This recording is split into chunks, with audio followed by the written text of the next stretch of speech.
우선 진짜 그 19대 수능이 끝나고 전 그냥 제 인생이 망했다고 생각했어요. 거의 5과목을 1년에 다 해야 되는 거죠. 그래서 양이 정말 많고 쭉 하다 보면 전에 배운 걸 계속 까먹어요. 편입한 후에는 내가 정말 하고 싶은 걸 하자라는 마인드였거든요. 그냥 제가 전공에 집중을 안 한 거죠. 안녕하세요 여러분, 양도부입니다.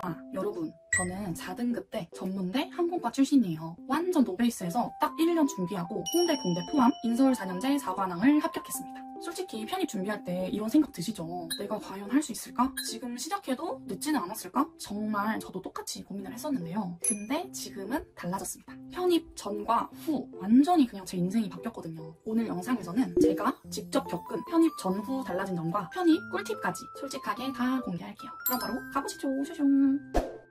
우선 진짜 그 19대 수능이 끝나고 전 그냥 제 인생이 망했다고 생각했어요. 일단 숱이 다 떨어지고 수능도 망했거든요. 그래서 지금 수능 망할 것 같다 걱정하는 애기님들, 수능은 절대 인생의 전부가 아니고요. 진짜 20살부터가 인생의 시작입니다. 그래서 어쨌든 수능 망하고 성적 반영 비중이 적고 면접 반영 비중이 높은 항공서비스과로 진학을 했어요. 승무원은 저의 두 번째 꿈 같은 느낌이었습니다. 우선 학교를 다닐 때는 생각보다 대학생활 만족도도 너무 높았고 특히나 학과에 대한 만족도는 굉장히 높았어요. 제 기준상 학점 따기가 쉬웠고요. 열심히 하는 학생들에게는 엄청난 혜택이 주어졌어요. 그래서 뭐 성적장학금이나 해외 직무연수 이런 엄청 좋은 기회들을 제가 다 누렸답니다. 별로였던 점은 취업 준비를 정말 빨리 한다는 거?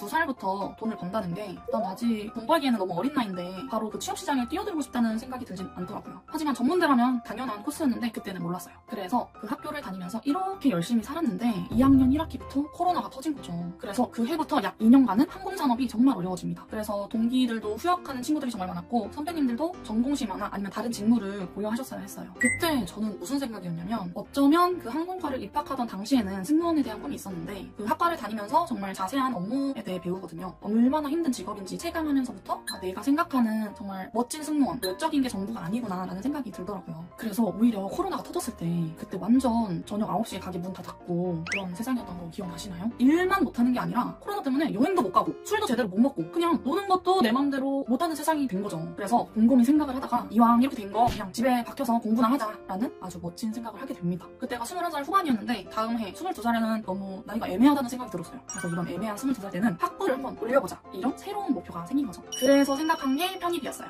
재수를 하기엔 국영수사과 5과목을 다 잘 봐야 한다는 부담이 있었고 편입은 영어랑 수학 딱 2과목만 잘하면 되니까 오히려 할만하겠다 싶었습니다. 사실 저는 고등학교 때 어릴 때부터 저는 수학을 정말 좋아했어요. 사실 진짜 그 수학만 공부를 해서 입시가 망한 케이스 같다라고 지금 생각해보면 그런데 그때 참 자기 객관화가 안 됐었구나. 꿈이 참 크던 시절이었습니다. 그래서 수능에서 수학 4등급 맞고 진짜 엉엉 울고 이게 내 진짜 수학 실력이구나 라는 걸 깨닫고 더 수학한테 정 떨어지고 진짜 다시는 보지 말자 라는 생각이었어요. 그래도 영어는 학과 특성상 토익 공부를 무조건 했어야 됐기 때문에 편입도 영어로 편입을 해보자 라는 마음이었습니다. 근데 왜 수학을 하게 됐냐면 다니게 됐던 그 학원 원장 선생님이 그냥 수학도 해라, 남들 다 한다, 그리고 너가 고등학생 때 이과였으니까 충분히 편입 수학 할 수 있다 이런 용기를 심어주신 거죠. 그래서 오랜만에 미적분을 한번 풀어봤는데 손이 기억하고 진짜 너무 설레고 재밌는 거예요. 그러니까 전 진짜 좋아했던 거를 다시 시작하게 됐을 때 막 희열이 느껴지더라고요. 진짜 제가 수학을 사랑하긴 했나 봅니다. 지금도 막 수학 과외를 하고 있거든요. 그러면 이제 편입 과정에 대해 말씀을 해드릴게요. 저는 우선 아르바이트에 쏟는 제 시간이 너무 아까웠어요. 해봤자 최저시급 뭐 그때는 9,000원대였는데 저는 내 시간이 더 소중해진 거죠. 그래서 모든 시간을 저한테 투자했습니다. 아침 7시부터 10시까지 영어 수업 듣고 한 10시부터 4시까지는 자습 시간, 또 4시부터 7시까지는 수학 수업 듣고 또 7시부터 밤 10시까지는 자습 시간, 그러고 10시부터 집을 가는 거죠. 이런 루틴으로 매일매일 살았습니다. 사실 편입하는 친구들이 돈이 좀 많아요. 저는 그때 상황이 가진 게 많이 없었거든요. 그래서 밥도 도시락 싸서 다니고 커피도 따로 사가지고 그냥 뜨거운 물에 타먹고 약간 헝그리 정신이 있었던 것 같습니다. 그리고 제가 뭐 영상에서 자주 말하지만 전 친구들을 정말 좋아하는 성격인데 편입할 때만큼은 친구들을 절대 안 만났습니다. 공부에 집중이 안 될 것 같아서. 그래서 그냥 진짜 학원에서만 살았습니다. 그러다 보니까 이제 그 저랑 쭉 같은 커리큘럼 타고 가는 학원 반 친구들이랑은 나중에 진짜 어쩔 수 없이 친해지긴 하더라고요. 그래서 대체 영어랑 수학을 어떻게 공부를 했는지 간략하게 말씀을 해드릴게요. 영어는 진짜 단어만 계속 외웠어요. 왜냐면 편입 영어 단어 자체가 정말 어려워요.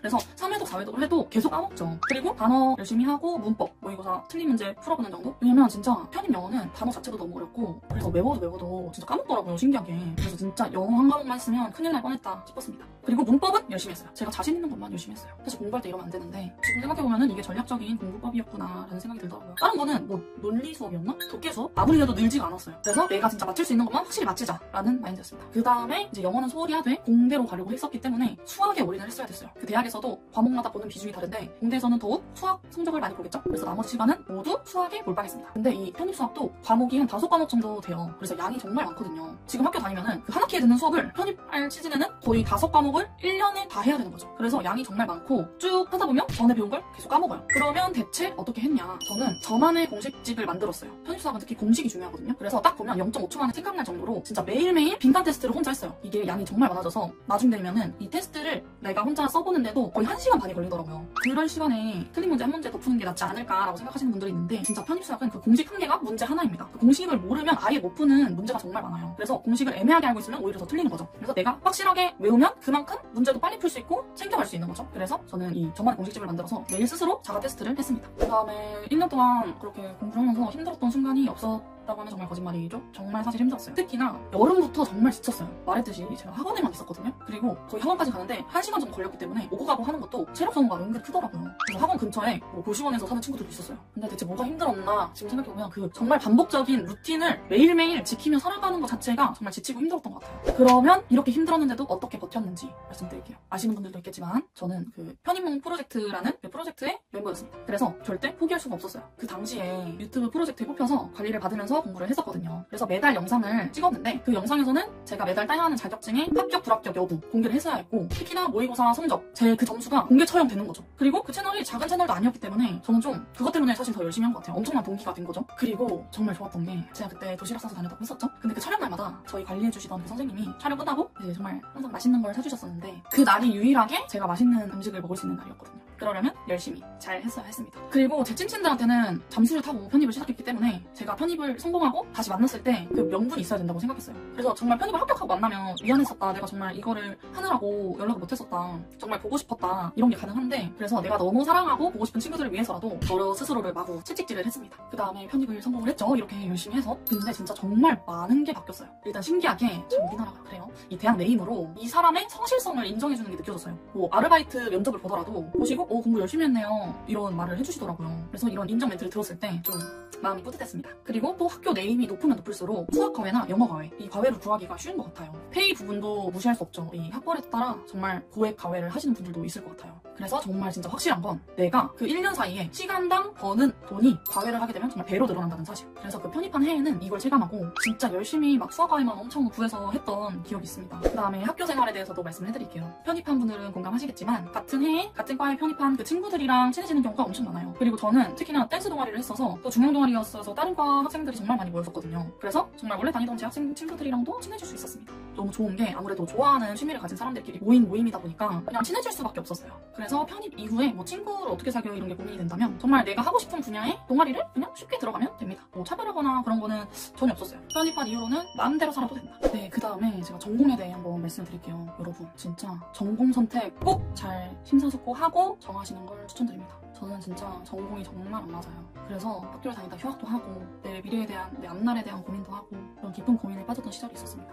지금 생각해보면 약간 20중기? 네, 성장통을 겪었던 것 같아요. 왜냐면 그 공대 공부는 제가 원래 하던 기존 공부 방식대로 하면 절대 안 돼요. 그냥 암기로 절대 안 되고요. 그 계산 연습, 반복 학습, 복습 이거를 매일매일 꾸준하게 해줘야 결국 이해가 되는 사람이더라고요, 저는. 그래서 정말 이 시간 자체를 많이 쏟아야 되는 곳이라는 걸 제가 좀 나중에 깨달았어요. 근데 저는 그 편입한 해에 그 1년 동안 하루 종일 공부만 했던 게 너무 힘들었어서 편입한 후에는 내가 정말 하고 싶은 걸 하자라는 마인드였거든요. 그냥 제가 전공에 집중을 안 한 거죠. 너무 힘들었으니까. 공부는 이제 그만하고 싶었으니까. 그래서 전적대에서는 그냥 딱 3주? 2주만 바짝 외우면 되게 학점이 잘 나왔었거든요. 근데 편입을 하니까 그 2주는 무슨 기존 수업은 이해한다는 전제하에 4주 전부터 열심히 공부를 해야 학점이 잘 나오는 시스템이에요. 정말 다들 열심히 하거든요. 그래서 저 같은 경우는 휴학을 하고 좀 생각을 많이 하고 정신 좀 차리고 복학을 해서 정말 열심히 했습니다. 지금도 하고 있고. 그래서 지금은 전공에 그렇게 잘 맞는 사람이 됐냐라고 물으면 아닙니다. 아니에요. 여전히 고민 중이고 그냥 다들 너무 열심히 하니까 나도 소속에 속해서 열심히 한다. 하지만 최소한 하기 싫다고 피하지 말자라는 마음으로 하루하루 버티고 있습니다. 그래서 이 학과 선택에 대한 얘기를 꼭 하고 싶은데요. 정말 이 전자전기공학부 취업 잘 되는 학과 맞아요. 지금도 공채가 정말 많이 올라옵니다. 하지만 이 이유만으로 선택하지 마시고 결국 내가 진짜 하고 싶은 걸 하는 게 맞는 것 같아요. 제 생각은. 그래서 편입을 하더라도 내가 하고 싶은 거랑 관련된 학과로 쓰시기를 정말 추천드립니다. 전 정말 그냥 대학 이름을 올리고 싶어서 공부를 한 거였거든요. 그래서 사실 편입할 때는 근데 이거를 그걸 못 따져요. 성적이 잘 안 나오면 이게 내가 원하는 학과를 쓸 수가 없어요. 사람 많이 뽑는 학과에 쓰게 되고 경쟁률이 적은 학과에 쓰게 되고 그렇게 되지만 그렇게 해서 막상 들어왔을 때 후회가 좀 많이 생기긴 하더라고요. 좀 더 신중히 학과를 선택을 했어야 됐구나. 물론 학과가 안 맞으면 다른 길로 가면 되죠. 하지만 힘들게 들어온 곳에서 졸업은 해야 되잖아요. 그래서 학교를 다니는 동안만큼은 전공에 집중해서 학점 때문에 나중에 발목 잡히지 않을 정도 챙기시길 추천드려요. 진짜 평생 남을 대학 일은 이 1년만 투자해서 바뀌는 거면 솔직히 진짜 이건 완전 해자예요. 그리고 대학생활 충분히 즐기고 취업을 해도 늦지 않아요. 뒤돌아봤을 때 너 그때 동아리 했던 거 후회돼? 그래서 뭐 알바 열심히 했던 거 후회돼? 이렇게 물으면 후회하지 않아요. 저는 후회되는 게 없습니다. 그냥 모르고 빨리 단칼에 졸업하는 것보다 뭐라도 알고 배워서 졸업하는 게 맞다고 생각합니다. 그러면서 이런 과정을 통해서 결국엔 제가 이 학교를 다니면서 생각이 바뀌고 성장하는 게 계속 스스로도 느껴져요. 그리고 공부도 공부지만 제가 정말 갖고 싶었던 그 고등학교 때부터 엄청 간절하게 원했던 이 학벌에 대한 욕심을 채우고 나니까 막상 왔을 때 내가 진짜 하고 싶은 게 뭐더라? 라는 고민을 갖게 되는 결정적인 순간이었어요. 이게 참 20대 이후부터는 제가 인생길을 스스로 정해야 되는 거라서 진짜 더욱 어려운 질문인 것 같아요. 제가 편입을 안 했더라면 승무원이 됐을 수도 있고 솔직히 가늠이 잘 안 가요. 하지만 진짜 학벌 콤플렉스는 항상 갖고 살았을 것 같습니다. 그래서 제가 생각하는 정말 깔끔한 고민 해결법이 있는데요. 갈까 말까 할 때는 가라. 그리고 할까 말까 할 때는 해라. 먹을까 말까 할 때는 먹지 마라. 이 세 개만 기억해 주시면 돼요. 그래서 저도 편입을 할까 말까 고민을 하다가 일단 이런 고민할 생각에 일단 하자 생각하고 바로 시작했습니다. 저도 첫 시작은 제가 아까 가진 게 없었다고 했죠?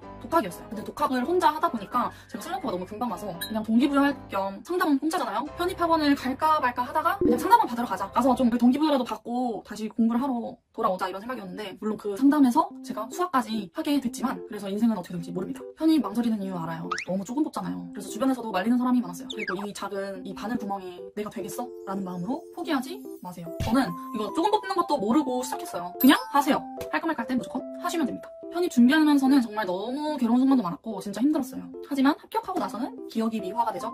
정말 행복했습니다. 저처럼 정말 포기하지 않고 꾸준히 진짜 버틴다 라는 마음으로만 열심히 하시면 여러분도 분명 좋은 결과가 있습니다. 꼭 이 성취감과 즐거운 캠퍼스 라이프를 느껴봤으면 좋겠어요. 그래서 할 거면 진짜 끝까지 할 마음을 가지고 하는 걸 추천드립니다. 궁금한 점 더 있으시면 댓글 남겨주시고 오늘 영상이 도움이 되셨다면 구독과 좋아요도 꼭 눌러주세요. 정말 끝까지 봐주셔서 감사합니다. 여러분 사랑합니다. 안녕.